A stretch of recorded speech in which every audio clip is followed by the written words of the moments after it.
Business Pants, featuring analyst hole Matt Moscardi. Woo! Yeah, I'm not at Davos. I refused to true. go to Davos this year.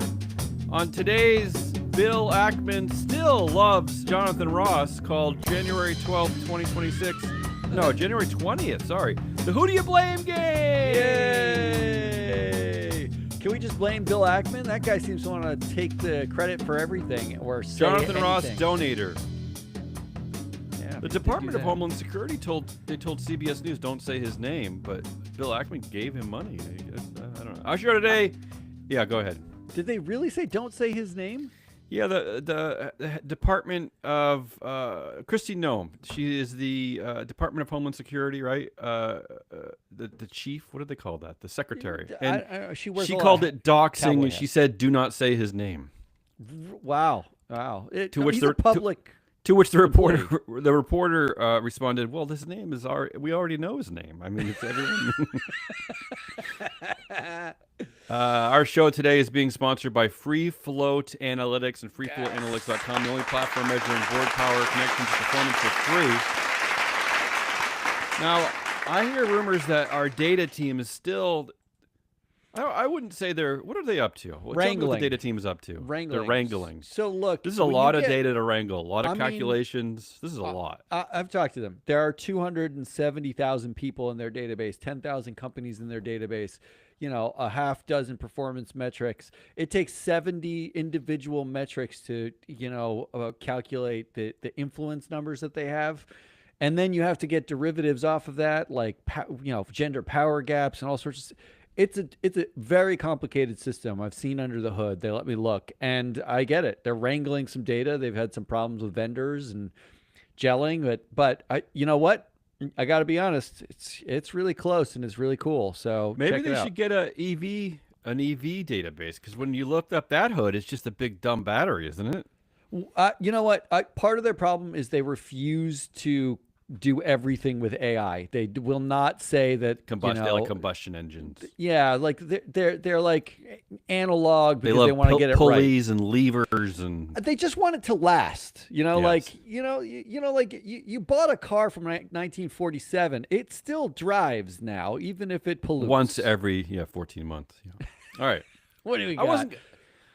I wasn't going to start here, but we were talking off air, and I got triggered by this. I wasn't planning to talk about Martin Luther King Day. No, I mean I should have, but I wasn't, just because I feel like every show I kind of try to honor the legacy of Martin Luther King with everything that my perspective on the corporate world. But this triggered me, and I need to mention this. So I showed you a post on LinkedIn from State Street, and then you responded with a better one from the incoming CEO at Walmart, John Furner. And I'm going to paraphrase what he said. He said he posted this on LinkedIn along with two weird pictures. One of him standing in front of Martin Luther King, and then one of like a black woman and some singers Singing. Like gospel. I don't know. Yeah. A little cheesy there. Okay, here's his post. And this is actually what he actually said, except for I am going to paraphrase it, as you'll see. Dr. Martin Luther King Jr.'s legacy reminds us, blah, blah, blah, blah. During our annual MLK Day celebration, we reflected on blah, blah, blah. We care for people, blah, blah, blah. We strive to be honest, fair, and courageous. We put others first in the work we do to help people live better. When we lead with care, show respect, and do what's right, we honor Dr. King's legacy through action and continue building a Walmart that reflects our purpose and values. All right, I just want to quickly talk about Walmart. I opened up the 2025 proxy statement. So the outgoing CEO, Doug McMillon, made roughly $27 million, which is a CEO pay ratio of 930 to 1, which means by 11:14 a.m. on January 1st, he earned the median worker's entire year of labor, 11 a.m., right? By Martin Luther King Day, he'd already amassed $1.4 million in pay, which is the equivalent of the lifetime earnings of 48 median Walmart associates. You got that? 48, by Martin Luther King Day, which is, as you know, in January, he had already amassed the lifetime earnings of 48 median Walmart associates. As of Martin Luther King Day, The combined net worth of the Walton family has reached a historic $513 billion every year. The Walton family receives about $3.4 billion just in dividends. Just in dividends, the Walton family gets $3.4 billion, which is roughly about, they earn $386,000 an hour just by being Walton family heirs. And I want to remind everyone, One of them's on the board. I want to Stu. remind everyone, and don't say MLK when you're talking about this man. I hate that. I hate people saying MLK Day. His name was Martin Luther King. Martin Luther King was literally campaigning for a living wage in Memphis when he was shot by the FBI. And with everything going on with ICE, it's a weird kind of cycle of history here. But John Furner, incoming CEO at Walmart, it's your move, buddy. Like Martin Luther King was literally campaigning for a living Well, wage. I don't know what you're complaining about. John Furner has a living wage. Okay. I mean, he made a lot by Martin Luther King Day. He definitely is stop going to be these fine. posts. Just stop. You mentioned courage. Have the courage, John Furner. Okay, that's it. I had to do that. All right, let's do. Let's play the game. Yeah. I'm starting with a goofy one Oh, I like Goofy. because we gotta lighten the load here. You know, everything's so serious. WestJet. It's a Canadian airline owned by Onyx Corporation. WestJet reverses cramped seating layout after viral videos show passengers' knees pressed against seats. I applaud this. I hate my knees being pressed. I'm not even that tall. I'm 6'2", but these planes, That's tall. 6 foot. It's really not. Like, I'm not Cooper Flag here, buddy, but I mean, that's like a professional athlete. Oh, Like okay. That's our comparison. So can I tell you what WestJet did? They did this in October. They added some rows of seats and they made the economy class seats non-reclinable. Oh, But you could pay extra for adjustable seats. I mean WestJet, that's kind of sick, no? So, who do you blame? All right. okay. About the reversal of the seats or the seats themselves? Well, let's just play the game. Okay. We'll just have a little fun with this one. Do you blame Samantha Sam Taylor? She was appointed Chief Experience Officer in March. Oh, that's a bad experience. But she started as Chief Marketing Officer. How do you go from Chief Marketing to Chief Experience? But she's in charge of the guest journey. But I thought it'd be nice, like, to start with a woman, right? You could blame a woman, kind of like at Cracker Barrel, right? Thought it'd be kind of we cool. love blaming women for stuff. Yeah. Maybe do you blame the stakeholders for the reversal of the policy? So the customers, the travelers complained. They made videos, right? The employees, the pilots and flight attendants raised concerns. Journalists, Reuters reported on this. Labor unions, they chimed in. So do we blame stakeholders for causing a kerfuffle, making the corporation do a thing? Like, this is the fastest. Forget shareholder proposals. This is the fastest way to get at it, right? Cause a kerfuffle. I mean, I like the pull quote you have for the labor unions. The president of the union working WestJet cabin personnel, Yep. quote, "It created a hostile working environment for us as cabin personnel." Yeah, because of angry customers. Because every customer's like, "This sucks. Everything Yep. about this sucks." Although, in fairness, customers, don't fly WestJet or don't fly at all. Flying everywhere sucks. Everything sucks. They all suck. The reason why I mentioned the stakeholders, though, is that as we're entering a season where we can no longer have shareholder proposals, are we down to, like, taking viral video? This is why I captured the story. Like, are we down to just taking viral videos and complaining and just praying that the board and the executives see you complaining? Is that it? Is that what we're down to? The problem is the arc is long, because the same viral videos that get this reconfigured, bot-induced viral post by Robbie Starbuck gets WestJet to remove DEI if he wants to, right? Like, Yeah, so that's true. So like that's, like the real How about we long don't arc listen to is, him do they and we lose listen to everybody money else? over the long term? How about in the future we listen to your labor unions, we listen to the journalists, we listen to the employees and customers. It's amazing we that listen they to don't stakeholders. they don't ask them first. They don't say to their employees like, "What do you think about this?" And now let's get to the crux of why I picked this company. There's always a nerdy governance crux. Okay, do we blame Onyx Corporation? They own WestJet, which is really a man named Jerry Schwartz. He's the founder and board chair. He gets an annual chair fee of $1 million. I don't really know he pays why he himself gets that. $1 million Yeah. to be on the chair. He maintains 100% control of the multiple. This is a Canadian company. But they're in our database. He maintains 100% control of the multiple voting shares of Onyx, essentially, which means that he has 60% of the total voting power. Okay, and yeah, he's a Zuck.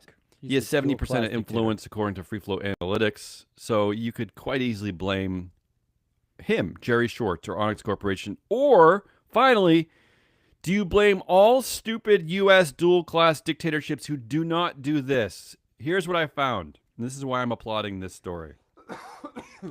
And maybe there's a reason why they are receptive to their stakeholders, because look what they did in 2023. Onyx shareholders approved a plan to implement a sunset on Jerry Schwartz's special voting rights, which means there was a 3-year sunset that they voted on and passed, meaning that in May of this year, he is going to lose all of his multiple voting shares. This is a beautiful blueprint. No, I mean, this can be done. Maybe, I guess. Not anymore. Not anymore. I mean, not anymore, although but- can you, to our real, like, actual intelligent listeners, or fans of the show, I'm thinking of people like Ann Lipton. Is there a mechanism that we can get this kind of a vote on the slate anymore? Yes, you can move to single class voting, but you cannot move to dual class voting. So Okay, so it here just takes bylaw amendments. The problem is the dual class dictator has to approve, like they have to vote on it, right? Like, which means it never passes. Which means it never goes away. So what happened here is that Jerry Schwartz agreed. I have to mean, go back and look into this vote, because I wonder either if he wasn't allowed to vote, Right, or right. he agreed. And like, I'm going to follow up on it this. would be but super Canadian for him to agree, wouldn't it? it Like, would, wouldn't it that be the would. most Canadian thing ever? This is just the best thing I found in a while. I not only did they capitulate to stakeholders, but they actually they created a sunset provision on these horrible dictatorship shares. So I just wanted to point this out. I don't know where you go with this. I don't know who you want to blame. I don't know where you want to go with any of this. I mean, you kind of have to blame. Like, look, if you're honest, you have to blame Jerry Schwartz for everything because he controls everything, I right? like it, yeah. Like that's what you have to do. But I'm going to blame Sam Taylor in this case because, Yeah. like, Why not? I don't know if Sam Taylor stood up in the meeting where they were like, you know what we can do? We can put the seats on top of each other and make you pay to have your seat not on top of someone else's seat. Yeah, a little Like, extra revenue. Yeah. like Sam Taylor probably is sitting there like, I don't know if she raised her hand and said, as the head of experience for our customers, that will be a bad experience. It might be. Or not. But clearly she's still working there, and clearly it wasn't bad enough for her to be like, I don't want any part of this. This is horrible, horrible idea. And I'm going to go find a job somewhere right. else. There you So go. I'm just going to blame her. Let's do it. Just to blame somebody. All right. I'm going to do one now. You ready for All right. one of mine? Yeah. Going back to Walmart. Oh. Um, Coincidence or not? You're not talking about the same thing. No, slightly Okay. different. I saw this headline: Walmart International CEO Kath McClay to step down. Yeah, So who so do you blame? is this part of John Furner? Is this part of his leadership regime? Is this what's So happening? there's a number of executive changes which I'll get to, but And he's Kath taking over McClay, February 1st. He takes over February 1st. Doug McMillan steps down. I'll air take over quotes. in air quotes, yeah. McMillan will be on the board Executive until chair. June of this year. Oh, that's right. He's actually leaving. He's right. actually leaving, but he's yeah. still an advisor to Furner until January of next year. But So, I call like, this he's a governance around. victory. I call this a victory that he's actually going to vacate the board in 2026. That's kind of cool. It's weird that we call that a victory now. But Remember, I made a prediction last year that he was going to leave Walmart and he was going to prepare a presidential campaign. So let's see. that's true. It's unlikely It's to not be the gonna second happen. part. Yeah. All right. Do you blame Yeah. for Kath McClay, Walmart International CEO, leaving? Yeah. Where's she going? The half exiting Doug McMillan, the current Oh. soon to be ex on the board, but soon to be ex board member Doug McMillan. McClay was under McMillan for her entire tenure at Walmart. She actually he raised her to the CEO of the international division. It was like a choice of his, right? So she might have been one of the choices to take over, I'm guessing. So correct. If she was a protege of McMillan, she rose through the ranks under McMillan. What did McMillan pass over her when he chose She must John have. He Furner? must have. Because we know that the Waltons, own the dual class shares, so they're making any decisions. McMillan was the CEO and chair, so he's making most of the day-to-day decisions. So somewhere in there they pass over. So McMillan's involved in passing over McClay. So to be clear, she was the CEO of Walmart International, and John Furner was the CEO of Walmart US. Is that how it worked? he What was the what was CEO Furner? of Sam's Club. Okay, Sam's Club. Sam's Club. Okay. All right. So, which brings us to John Furner himself, incoming CEO John Furner. It's gotta be he's the white guy who became Yeah. CEO, which is one of the most He's pretty. interesting news stories ever. Finally, a white man Yes. got a shot at an Walmart. executive job. At Walmart. I mean, yeah. I'm just happy because Robbie cool. Starbuck no longer has to talk about Walmart DEI and all that kind of stuff. Right. This would be because the correct decision, right? This is the this is the meritocracy at work. This is the meritocracy at work. meritocratic. And Furner started as a sales clerk. He was like an hourly clerk at Good. at Rags to a riches. Walton joint. Yeah. Yeah. He was at Sam's Club as a CEO for a long time, which is another Walton joint. Sam's Club is owned by the Waltons, right? Yeah, I It's don't all really know one much family. about. I don't know much about. That's like the Costco light kind of. It's the other Costco, yeah. It's competitor? the one that kind of sucks. There's Costco, BJ's, and Sam's Club, but Yeah. it's Costco's the good one, and the other ones kind of suck. That's how I understand them. Okay, that's a great analysis. Furner, McMillan, and Walton family obviously, are doing like the succession now, and it turns out they named David Gugina the new CEO of Walmart US, passing McClay. Walmart US is 2/3 of Walmart's revenue, so that's the big job. If you're not the CEO, being the CEO of Walmart US is the big job. They gave Chris Nicholas McClay's seat. So Yeah. McClay announces she's leaving. Chris Nicholas takes McClay's seat. Seth Dallaire was made chief growth officer as Oh, wow. part of this massive executive restructuring, rounding out an all-male promotion cycle Oh. of new executives. Got it. I No like it. new women in major Yeah. positions. Okay? So Yeah. maybe McClay looked at John Furner get the job, and Furner's like shuffling things up and is like, I'm going to put this big swinging dick over there and that big swinging dick over here. And she read the tea leaves and she just said, now women have the chief legal and the chief people officer jobs, and that's it. There's nowhere for me to go here. Furner's made it clear there's nowhere for me to go. I'm not going to wait 10 or 15 years to get the CEO job here. I'm out. Do you think Maybe that's so it's Furner. She can blame. Would it interest you if he also divorced his wife and got married to a man? Would that be kind of a cool like ending to the story? Like he just replaced all the women with Furner? men? Yeah, Furner. that'd be nice. Yeah. That'd be nice. That'd be a nice. Can I circle. just tell you this great tidbit about John Furner? He graduated from the Sam M. Walton College of Business. Oh well, that's why he's no. I'm not kidding. That The- does help. That's the business school at University of Arkansas. It's called the Sam Waltman College of Sam Walton. This should just Good. call it the Walmart School, really. But Yeah, whatever. well, honestly. Yeah. Or the Sam's Club school. All right. So John Furner is cleaning. He's getting rid of the women. He's Who is cleaning the out. new- She reads the tea leaves and says, "This is all white guys getting the job. It's all the Well, I white will guys." say that I don't know if you miss that the new. It looks like the new CEO of Sam's Club is a black woman. Yes, but they're not. They're not necessarily on the executive committee. It's Okay, unclear so whether it's she'll different. be But like but she where she'll should be. but she should be in the succession plan to replace Ferner, right? If Ferner screws up, right? He came from Sam's Club, no? I mean, that's not usually the way it works, but sure. Right. Her name is Latrice Watkins. All right, go ahead. I saw her too. Do you blame the Compensation and Management Development Committee, who, according to the Ooh. company charter, says they're, quote, periodically review and recommend to the full board succession planning practices for the company's CEO and other executive officers. So there is a committee on the board whose job it is to do the periodical review and planning practices for Right. executives. Okay. That committee is constituted by Carla Harris, who's the chair. She's a black woman. Yeah, I know that name. She does have the name multicultural in her title at Morgan Stanley. Really? She runs like the Multicultural. multicultural innovation something. Okay, right? Like, okay, so, okay. That's cool. But apparently she did not apply multicultural to the Walmart executive search. It Oh, did not seem okay. multicultural. Do you blame Marissa Mayer?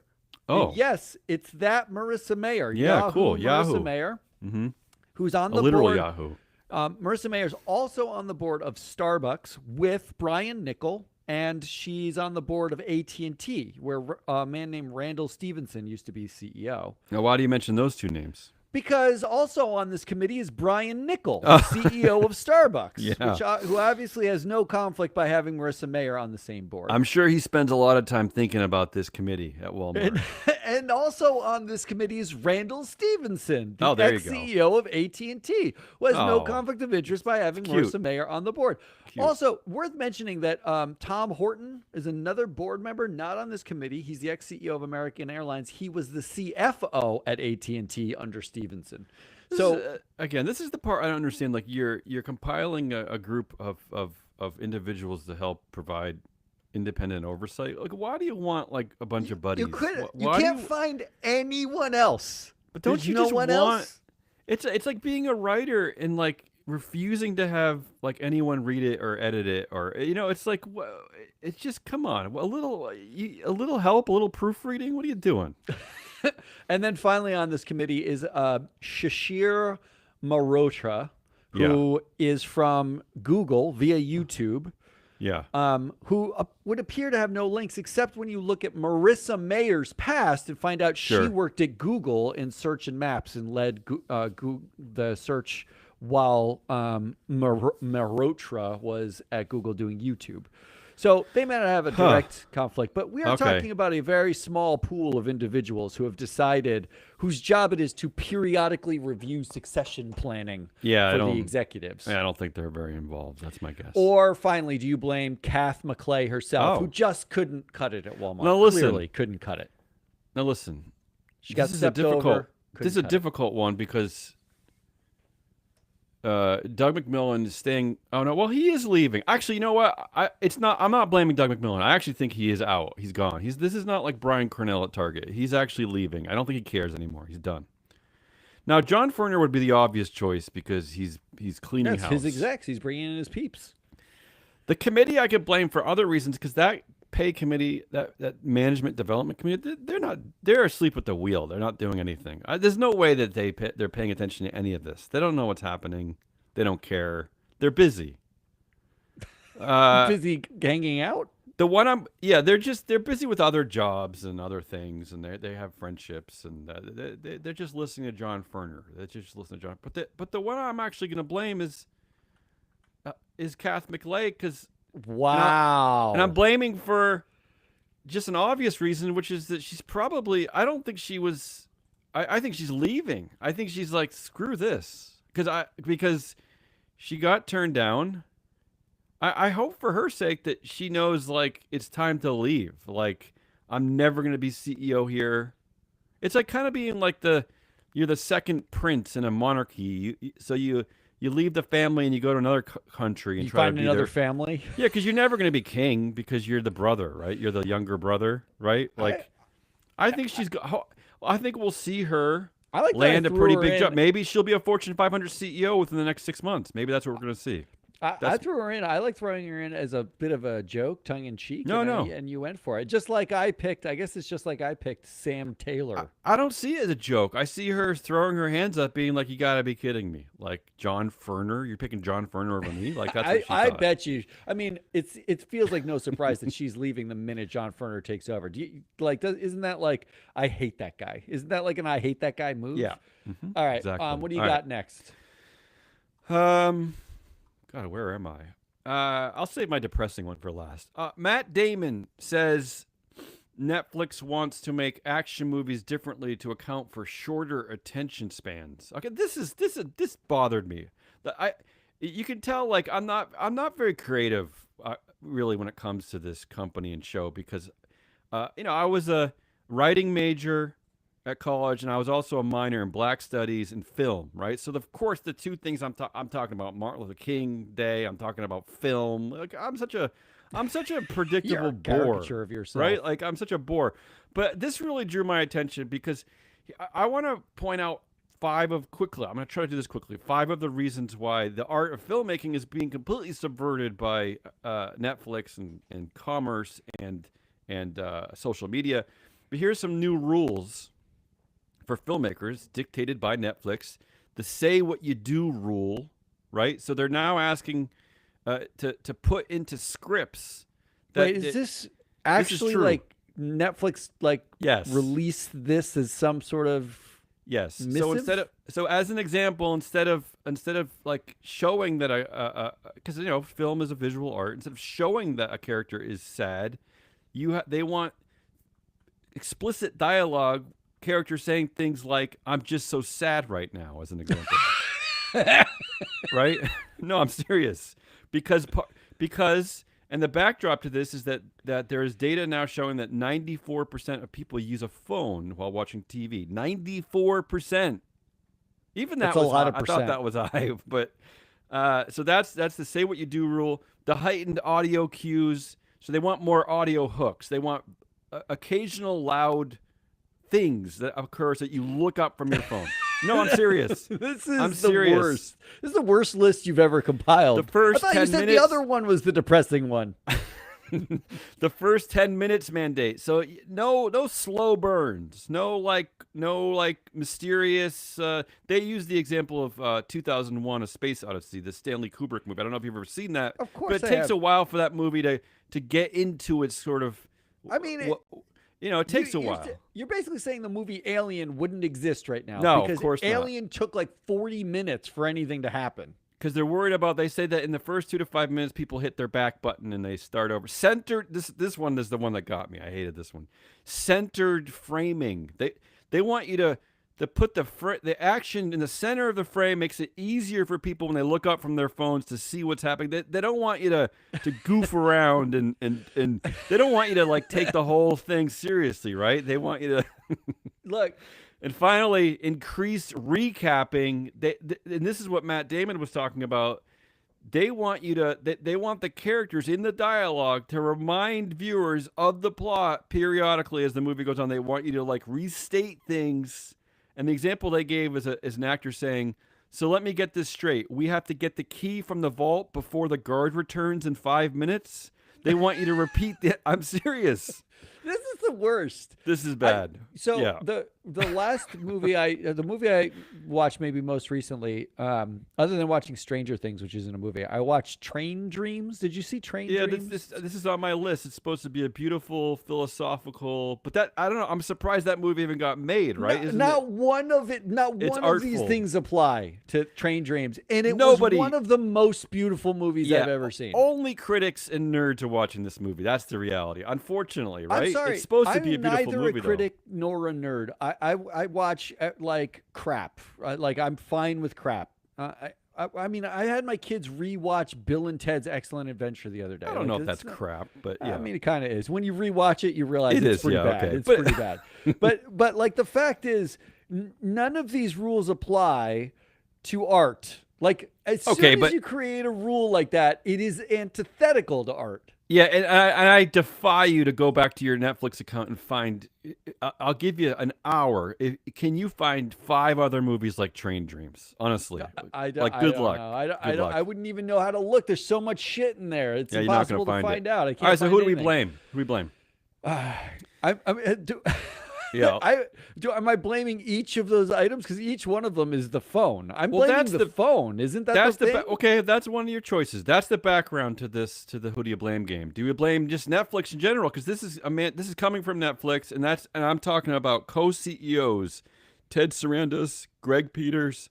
I'm also talking about Reed Hastings, and I gotta add in Jay Hogue because I mean Jay Hogue 'Cause never he's been there dies. for the entire time. Yeah. Yeah, he's Well, been by you Reed's left side. out you left out Nancy Kilgore, who's on the board, who actually worked for Netflix also, but is now considered independent for some reason. There So, were like, other people I was gonna add, like the chief content officer and blah blah blah. But I thought these 4 were kind of the 4 horsemen. You know, like the 4. yeah, I think you're right. Yeah. So Netflix, do you blame Netflix? Do you blame the drug CEOs? And by that I mean the algorithm CEOs, right? So because again, 94% of people are using their phones while watching TV and movies, and that you could expand this list, but I focused on TikTok CEO Xu Ji Chu, right? Who TikTok is widely considered the pioneer of the short form video. I thought that was Vine like 20 I don't years know. ago. Well, you know, yeah, They just ripped off Vine, didn't they? again, this is all debatable, but TikTok They did specifically the algorithm. yes, Yeah. exactly. So its algorithm is specifically designed to provide intermittent reinforcement like a slot machine. So they're really trying to keep you hooked. Meta CEO Mark Zuckerberg, Zuck recently pivoted Facebook to Instagram Reels. I think the whole company's Instagram Reels basically. That's what people are completely lost in, and they did that to compete with TikTok. That's the world of the passive scroller. I swear, when you're on like the subway or bus, that's what people are doing. They're like passively scrolling through Instagram. Or do you blame? I also added YouTube CEO Neil Mohan. He is under his leadership. They came up with YouTube Shorts. But you know, look, I You don't could know. You double could down add on people to this Mohan. list. What? You could double down on Mohan because he's also on the board of Starbucks, another drug company. So a lot of Oh, drugs. there you go. And recently, even the YouTube co-founder, Steve Chen, warned that short videos are shrinking kids' attention span. So anyway, do you blame? So it's Netflix, the drug CEOs. Do you blame the smartphones that you said? And here I'm gonna say, is it former Apple CEO Steve Jobs? I think Steve Jobs should take credit for finally coming up with the prototype that got people to believe in smartphones. I guess someone eventually would have done it, but he married there was the iPod Touch, I think, with a phone, and then all hell broke loose, right? He made it easy to play with your phone, right? Isn't that what he did basically? I mean, yes. Yes. Okay, so do you means- blame yeah. smartphones, including Steve Jobs? Or how about this? I really dug for this one. But the last one is, do you blame Stanford? Okay. Like the whole Because- institution. Yeah, because I found this guy, BJ Fogg. He runs the Stanford's Persuasive Technology Lab, which is already kind of bothering me. They call him the father of persuasive tech. And they claim that he taught many of the founders and early employees of Instagram, Facebook, and he had the Fogg behavior model, which taught engineers how to use triggers and rewards to change human behavior through software. He provided the scientific framework that allowed tech companies to treat the human brain like hardware that could be hacked for maximum engagement. So this is BJ Fogg at Stanford and his Persuasive Technology Lab. So there are your 4 choices. Who do you blame? Who do you blame? It's impossible to blame like a professor for me. I'm actually. No, I didn't blame. It wasn't BJ Fogg. I'm blaming Stanford, just generally Stanford. I mean, his name is already like Fake? ironic. Yeah, it seems like fake, yeah. the Fogg Brain fog? behavior model. Yeah, Like, yeah. I hate everything about what he's teaching, but it's hard to blame him for having a theory. Like there are people who have horrible theories all over the place, but it takes Well, some yeah. jackass to actually make that theory a reality for billions of people. Well, to that end, like, can you really blame Netflix if people are I using their can't blame phones? Netflix. Like I Right? can't blame Netflix. They're like this is like it's horrible, but it's also what they would do. The drug CEOs, I can't blame them by themselves. It's the phone. I Oh, hate the really? You're blaming phone. the phones? I'm I would have blaming the thought you were going to go phone. drug CEOs. I hate the phone. I Yeah, hate I it. guess you're right. Like Without the phones, there are no drug there is no CEOs. drug CEO Yeah, that's without true. your That's true. phone. Like it's $1,000 smart computer in your pocket, and like Yeah. you don't need it. You really don't. I hate I hate the dependence that we have on these stupid phones. It was like especially because I did just binge watch Stranger Things, which On takes your place in phone? like which takes place in You're like an adult. 1985, right? Yeah. And they have walkie talkies and payphones. It's like Yeah. and somehow they all survived. Yeah, They it's a even miracle. survived like an alien invasion. Like, come on! Like, Spoiler they alert. did it with a Yeah. payphone. All right, so Yeah. you're blaming this. I think that's. I guess I was going to go a different rate, but I think you're right. I think that's the right choice. I just bought because of my failing eyesight. I bought this reading tablet, right, which I love.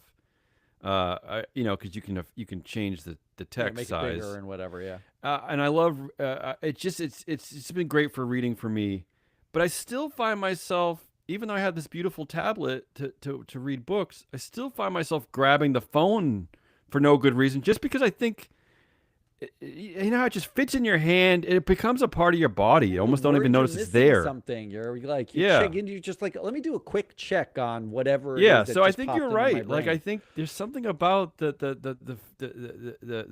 device itself. I think that's It's like ruined the us. idea that because something popped into my brain, I need to check it or answer it or figure it out immediately, investigate that thing immediately. And we're all ADD as a result, right? Yeah. Like you All can't right, pay there you attention to go. a single thing. What's next All for right, you? here's my next one. An SEC official Oh, has no. actually implied in a speech, kind of said, but also implied, that you do not have to vote your proxies as an investor. Well, okay, but we knew this. You don't have to. Well, no, fiduciary rules, You like do? people vote in large part because it's part of their fiduciary obligation, right? Like that's Are you talking the about retail interpretation. investors? Who are you talking about here? I'm talking about institutional. Oh, okay, investors. got it, I'm not- got it, okay. Retail, they don't have to do Okay. anything. Sure. they're- Okay, I see what you're saying. Okay. But who do you blame for this shift in what Well, is your this is, fiduciary obligation? We're already on the slippery slope, right? We're in the middle of the slide right now. We're near the bottom. Yeah, We're in the playground. We can see the bottom. Actually, And it's not one coming of up those. at us. Remember, as a kid, it's not like one of those mornings where it rained and it was like a lot of dew in the air, and it was like you couldn't get down the slide. Like Yeah, you're or it stuck kind in of the like middle. rubbed your legs and you this is get like stuck. It's gross. this is like after like 50 kids with chubby thighs wearing corduroys have made this slide really slick. Like we're zooming down the slide. Right? All right. Do you blame Brian Daly, the author of a speech called "Re-Empowering Fiduciaries and Proxy Oh, no. Voting"? Is he a SEC commissioner? Who is he? He's a head of the division at the SEC, Okay, all the right. investment management division or something. On January 8th, he made this speech. And even the name is a gaslight. Re-empowering fiduciaries and proxy voting. Like that's what he said. I don't like when people use "re" like that too.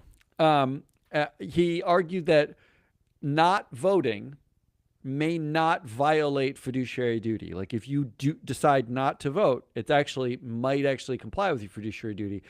He effectively said that there are specific examples that he could think of where not voting makes sense, particularly if you are gambling, for instance. Quote, I'm not joking. Isn't Quote, the whole thing gambling? Okay. not voting makes sense in many situations. Look, for example, at quantitative and systematic managers who often operate models that merely seek exposures to identified sources of alpha. Meaning, if you're just purely gambling, if you just think you're going to beat the market, why would you vote? Like that doesn't make any sense. You're gambling. He's saying you're a degenerate and you don't care what's going on in the world anyway. So just Yeah, don't it get doesn't involved. matter what happens to the company. You just want the stock to go up. Like you're a Yeah. gambler, right? He said index investors, quote, It may be appropriate for these categories of investment advisors to consider whether they're taking positions on fundamental corporate matters or on precatory proposals if it's consistent with their investment mandates. Like your investment mandate, if the vote comes up and it's not consistent with your investment mandate, you shouldn't feel compelled to vote. Correct me if I'm wrong. I feel confused. Isn't this good? Like institutional investors, they vote for management every single time, basically. Okay, so right. So don't yes. we want to eliminate their? It'd be one thing if they actually were honest about their voting, but they stack the deck problem against like any kind of counter viewpoint, don't they? But here's the problem. Okay. With what they're doing, because he goes on to he hedges himself and basically says you do want to vote, but after saying don't vote the whole time, he says but also do vote. Then he actually threatens using proxy advisors, and here that actually what the proxy advisors, their advice is part of the problem. They say vote with management most of the time, right? But the advisors themselves, like the data they provide, is actually 100% necessary. What he's basically said is, quote, and if we are raising issues for consideration, because this is like the Tucker Carlson way. Oh, I'm just asking the question. I'm just raising the issue for consideration. I'm not answering it, even though I'm part of the machine that answers it. I'm just raising it for you to think about. Maybe it's a possibility. I will also mention, because the president did. Oh, no.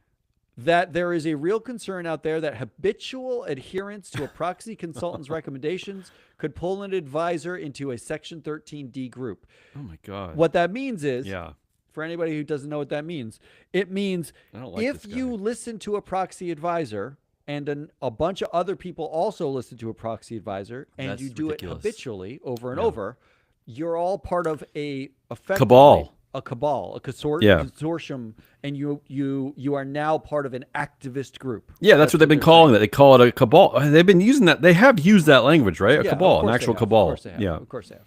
So, do we blame Brian Daly? That seems like an easy choice. What else? Do you blame investors? Because no matter what Brian Daly suggests, investors almost never vote against management. That's the problem, right? Neither do proxy advisors. So what are we really fucking writing speeches about here? Like, what's the point?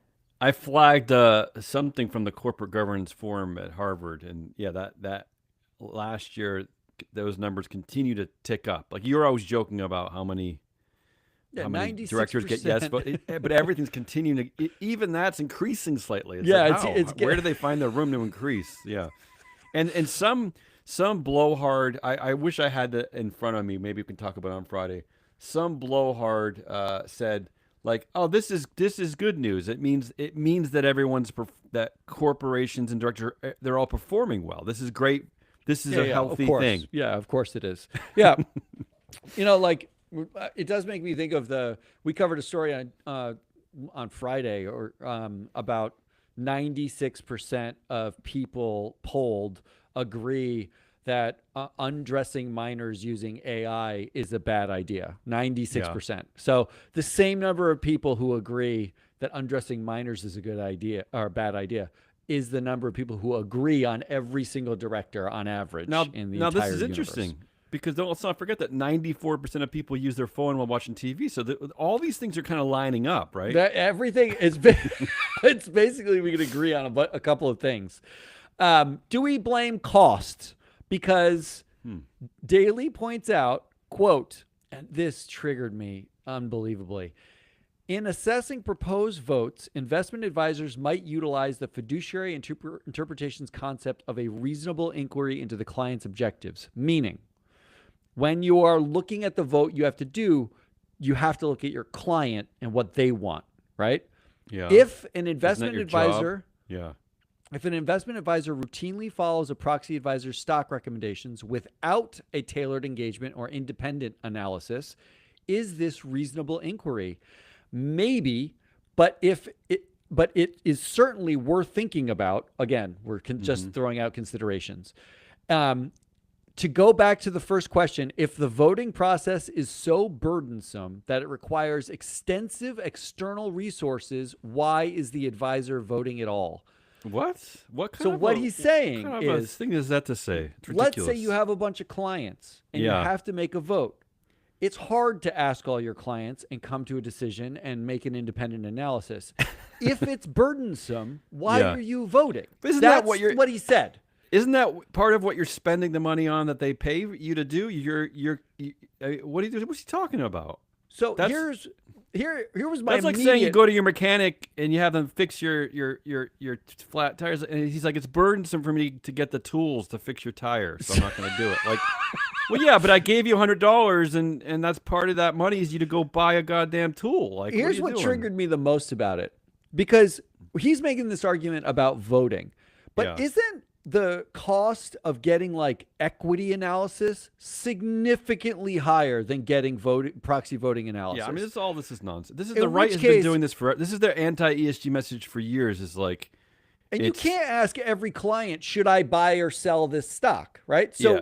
it but is. this is part of their long dumb story about what how are we doing? how the ESG is anti-corporate because we have to spend like $500 to do this, and it's burdensome. Like, and 12 hours of like labor to work on this, so it's like, they've always been doing this nonsense. It's just unbelievable to me. It would be like saying my Bloomberg terminal is really expensive and I can't ask clients what to do. I shouldn't invest. Yeah, right? Like, forget it. just forget the whole thing. What are you They doing? love that one though. They love that one. Oh my God, it triggered me. And then finally, do we blame John Chevedden Finally, with a second to Jim McRitchie? yeah. Without Chevedden and McRitchie, we may have half the shareholder rights we currently have at S&P 500 companies for sure, Could be but true. who the no action data, as you know, when you go to the SEC website, they tell you what companies are trying to exclude from their proxy ballots now. And the SEC has said, we're not going to respond. You can just exclude, effectively is what they said. But they have taken the time to respond in a disproportionate rate to just one proponent, and that is John Chevedden. And every single ask is about declassification, is basic governance rights. So if Chevedden hadn't made a whole stink about shareholders Right. should have If rights for someone the hadn't last been trying- 30 years, Yeah, if that everyone had been guy- quiet. if that Yeah. guy just shut up, we wouldn't be having this conversation. There's some truth to that weird statement you're making. I honestly think We need to be more docile.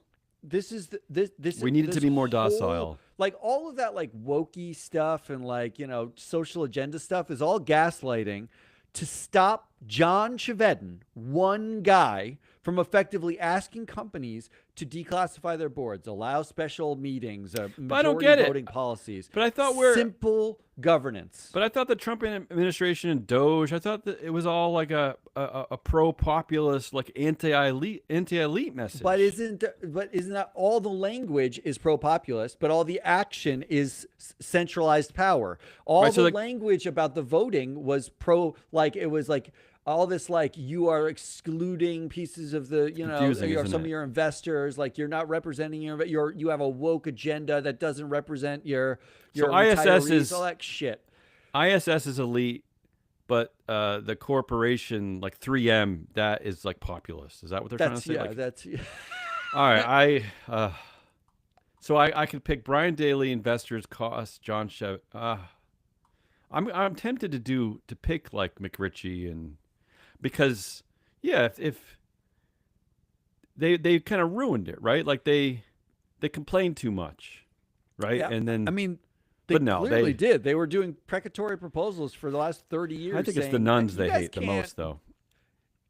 I mean, like, I feel like this blame game, we're basically blaming the smallest person on every ladder. And I almost feel like you can't blame Brian Daly because he's just another mouthpiece. He's just another I know, stooge as part of yeah. this. He is a toady, yeah. In fact, I mean, I'll go back to like, I gotta always go back to investors. Because investors have a say in all of this, just like the voters in America have a say. I mean, a democracy, its voters are its main protagonists, right? So, I mean, investors need to be involved. I don't know. They don't need to be so passive. They need to have they need to be more like Jim McRitchie, I guess, right? I don't know. I'm just going to go with investors. Here's what I love, actually. The threat that Brian Daly writes out, which is, quote, if habitual adherence to a proxy consultant's recommendations could pull an advisor into a Section 13D group, meaning you would have to file tremendous amounts of paperwork. You considered an activist is a totally different way to. That also would mean that habitual adherence to voting with management, because that's what proxy advisors suggest to do, pulls you into a Section 13D group, which means shouldn't you then buy the proxy advice and do the opposite, which would be voting against management? But it's stupid anyway, because when you buy proxy advice, they do give you different choices. I mean, there's all of which result in you voting with management. Yes, that's true. All right, let's end this. This is too much. And then my last one's too long, and I struggle with this one because I tried to keep editing it down, and I didn't know if I had the categories right. You could tell what I'm angry about overall, so maybe you can help me. But I just struggle with this one. So the headline was Trump calls New York Stock Exchange Dallas, that's NYSE Dallas expansion. He calls the plans unbelievably bad for New York. Trump says move poses a big test for newly inaugurated Mayor Zoran Mamdani. Why? How does this have anything to do with Mamdani? Right. So this is where I struggle with this one, because this one really tweaked me. So I ended up going with which hypocrisy do you blame? Right. So I put it into 5 categories. I don't know if I got this right, but you kind of know where I'm going with all these. So first I started with like do you blame the free market bullshit? How Trump and Texas have been championing the freedom of businesses to leave blue states, right? And they're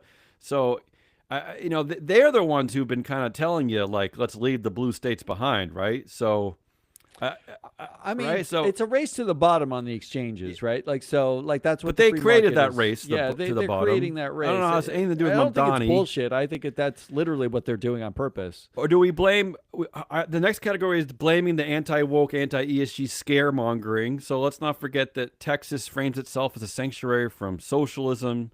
Really, they're just trying to get rid of. They're trying to get rid of the thing they love regulation. The most. They're trying to get rid of transparency. Is what they're really doing. Wait, yeah, go ahead. The thing they love the most in Texas is football, which is a socialist group, and privacy for their millionaires. They're it's really bananas that they don't. Okay, continue. Sorry. And as I mentioned before, Texas Attorney General Ken Paxton described BlackRock, State Street, and Vanguard as an investment cartel, illegally controlling national energy markets, squeezing more money out of hardworking Americans, right? Yeah, they really squeezed that money out of us. Paxton sent a formal warning to Larry Fink and other CEOs, stating that their radical environmental policies and race-based quotas would face severe enforcement actions if they prioritize politics over consumers, which is not what they're doing here, right? That can't be what's happening in Texas. Yeah, so, you know what I think of when I think of Larry Fink? I think of radical environmental agendas and DEI. Well, he did say at Davos this week that capitalism needs to change. So is he going back to his business roundtable days? No, what's happening there? What he's saying now is that we need to make more money because more quickly. AI is displacing white collar workers.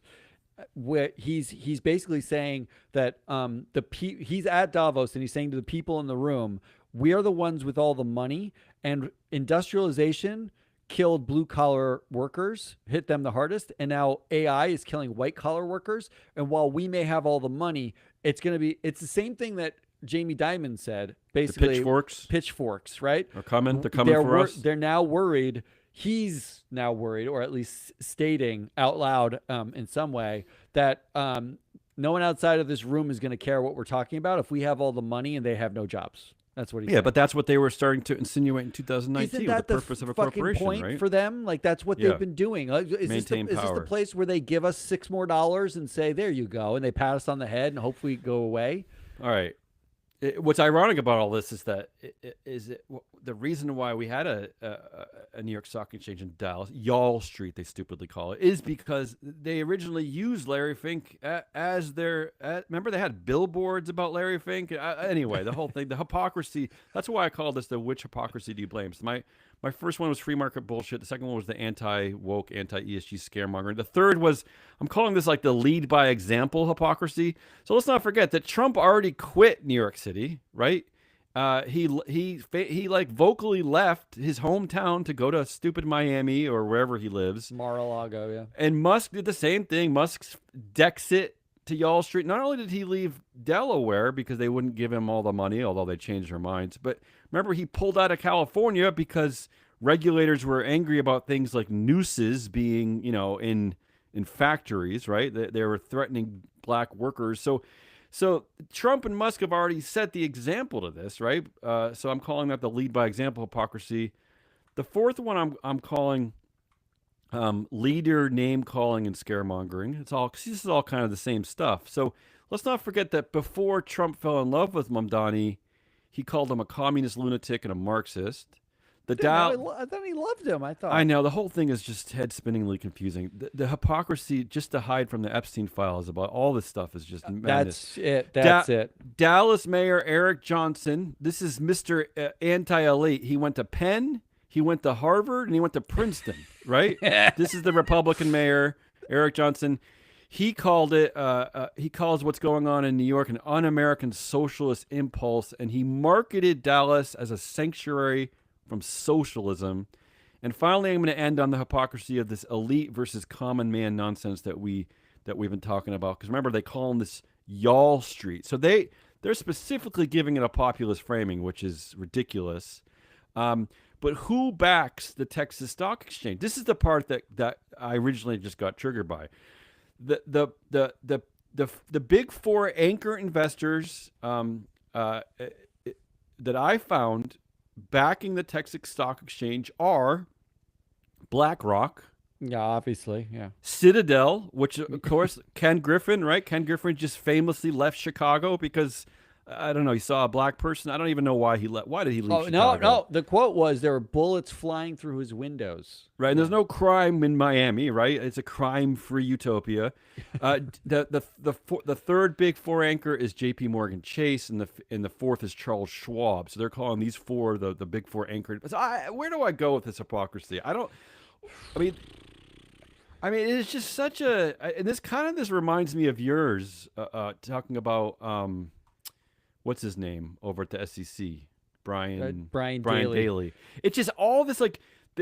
They're tripping over their own hypocrisy now. They're constantly trying to paint these BS, maybe populist messages, but they're all like secretly and not so secretly like pro management, pro corporate, pro CEO. Like the whole thing is making me mental, honestly. Well, I will say that blaming a hypocrisy for something is hard. is already hard. But how about you? How about this is Mamdani's test? This is his.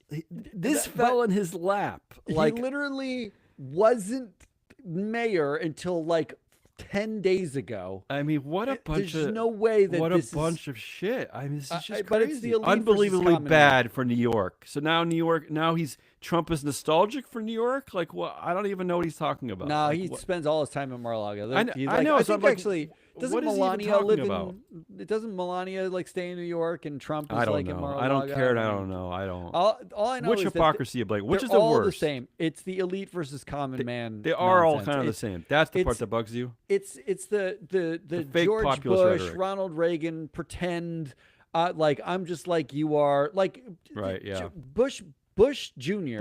Bush was the best at this. Was really, really good at this. Oh, yeah, he gets seemed an like a Oscar. guy like there were. I remember the time news stories about how he'd be like out chopping wood at his ranch in Texas, and like Instead of working. Pictures of him in like a plaid, button down shirt and rugged jeans, and he's like, I'm just like everybody else. Like he had that thing, and it worked. Like it worked.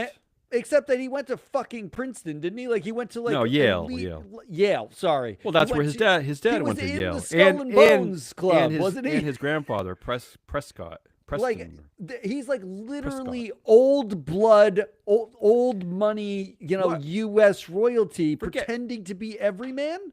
His daddy was president. Can you imagine Nepo baby David Ellison going out and being like in a like dressed like a hipster and hanging go out to at an like yeah, you go know to like a seedy like a Lower East dive bar playing yeah. pool, being like, I'm just like you guys, man. I I'm just sure he's happen to have a tried. daddy who bought me 3 companies. I'm sure he's tried. What on earth? Like, it's all fake. If as soon as anybody says I'm just like you in one way or the other, they're lying. It's Well, like this is they're either actually just like you and you will know it, or if they say it, they're not. Right? I was saying to a friend over the weekend that because we're watching the Patriots played who'd they play? The Texans. The Texans. And I thought, what I really appreciated the old version of this team because it was the most honest like version of sports. The blue collar team. Yeah, they were the Houston Oilers because that's all Texas is. All Texas really is. It's not Y'all Street. It's a bunch of. It's like oil executives Oil who barons. Yeah, that's what it is. I mean, what is this Y'all Street? I can't believe, honestly. Like, yeah, you made the right choice on this one. Like, it's silliness. That's it. That's all I got.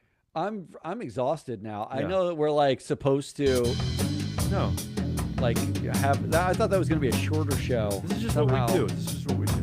That's all we got. Today's Leonard Rallis. I'm your analyst, Matt Mascari. We are Free Float. Come back.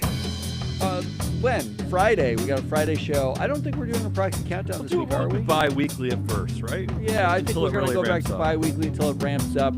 Somewhere in March, we're probably doing every single week. Unless you have a question, you got a mailbag question, you can hit us. Go to freefloat.llc.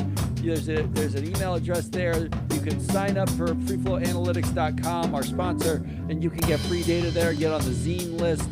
I'm asking questions. I produced the show for Mike Levin and Ann Lipton. We got a mailbag show off. coming tomorrow. Oh, nice. With Mike Levin.